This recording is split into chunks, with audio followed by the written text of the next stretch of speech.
Hello again, everyone. Edwin Lerner back once again. In this YouTube segment, I'm going to be talking about social media friends. Now, the thing about this is, I've been on the internet for a number of years, and I've not physically met really many or any people, but I have conversed and corresponded with a number of people on the internet, and we've met, I guess you could say, on the internet. And that being said, I've had some good experiences with some people and some bad. You have to be careful, of course, when dealing on the internet because there's a lot of people out there that, of course, have put on bogus profiles. They're running some kind of scam or scheme, and you have to really be very prudent and assiduous, to say the least, and be careful who you're dealing with. But on the other side of the coin, there's a lot of authentic people on the internet that you can meet, at least on the internet. And you could still, and some of them you may meet outside the internet at some point. Well, the thing about it is, I honestly, admittingly, some of you may know that I'm a rather introverted person. I don't really, there's really not much opportunity for me to meet a lot of people outside in my own area, in my own environment. And the thing about it is, I mean, the internet has provided some interaction for me, and there's people on there that you can meet that could be very, you could talk with, that could be very genuine and very truly kind. And the thing about it is, I think there's a little misconception with the internet that a lot of people think, oh, everybody, every relationship or friendship you can have on the internet is superficial. Well, I think in most cases and scenarios, most of these uh, people that you come in contact with on the internet can be like that. It doesn't mean that a lot of those people are bad people per se, but the thing about it is it can be difficult forming a close bond or rapport with people on the internet. But that doesn't mean you can't form close friendships with someone on the internet. I feel, I mean, there's people on the internet that I've met, especially I would say on Facebook, that I've not met in person, but a few people on Facebook that I feel closer with, I think, than even some people that I've known for some time, even in my own community. And I really do mean that. That, to me, I think what it is if you go by the percentages can indicate that you might, most, as far as most of the people you're going to correspond or connect with on the internet, you're just going to have some fun, some enjoyment, some interaction with them, and you probably will not, in most of them, between most and all, you will not meet. Okay, I understand meeting someone in person has little more personal connection, I think. Now, that being said, it doesn't mean you can have a close connection with a person on the internet.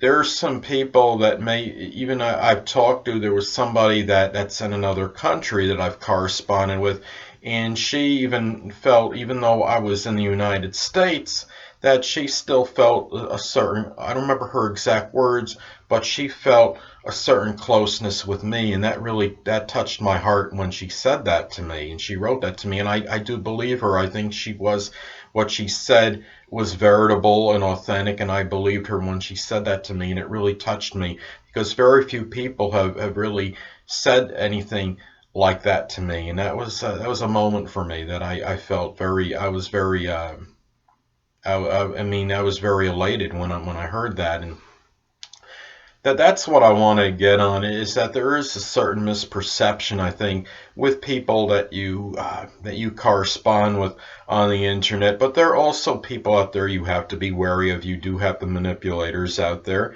You do have, as I stated before, you have the scammers, you have the con artists out there.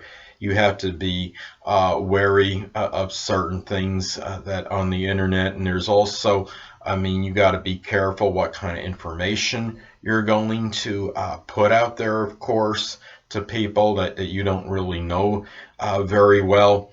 And the thing about it is that you can really have some really good experiences, and even if the connection is not that close. I mean, many of you may know that I have an astrology channel on YouTube.